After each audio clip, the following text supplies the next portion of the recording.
Managing Editor Chris Case speaks with coaches, researchers, and sports scientists to answer your training and nutrition questions.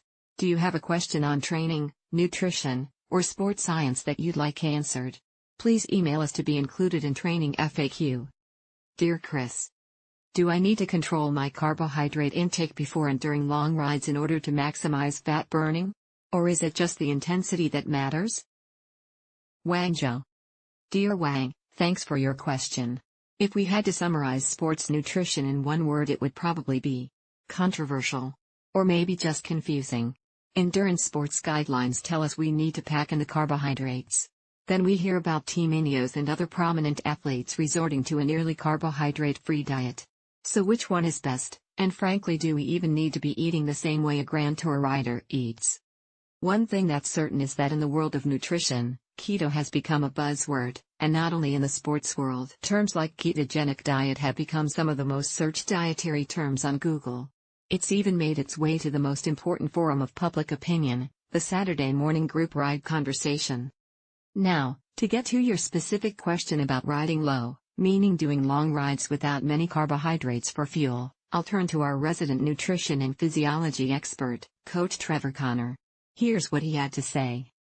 It used to be that some pros loved so-called coffee rides, not because they'd stop at a cafe, but because they'd wake up, drink a cup of coffee, and then do a 6-hour ride on nothing but water. They liked it because it stripped the weight off, and they felt it improved their ability to burn fat, both of which are true. However, I know of one pro whose new coach stopped the coffee rides, had him do a lot of long rides properly fueled, and then he won a Grand Tour. While there are benefits to the coffee ride, they are horrible for recovery and contribute to burnout. By properly fueling on long rides, this pro became better able to train harder, recover better, and ultimately become a better rider. The same would be true for you. So, the short answer is that you will see some gains from periodically controlling carbs on your long rides, which forces your body to rely more on fat for fuel. But beware that it comes at a price.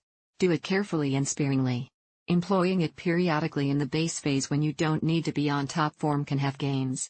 But in the heart of the season or at high stress times when recovery is a challenge, it's better to make sure you are properly fueled on your long rides. For much more on fueling and nutrition, listen to the following episodes of our training podcast, Fast Talk, episode 46 on ketogenic and high-fat diets, episode 37, which covers a range of nutritional topics, from sugar to weed to paleo, episode 23 on nutrition periodization. For more training advice, check out the Velo News Fast Talk podcast, your source for the best training advice and most compelling insight on what it takes to become a better cyclist.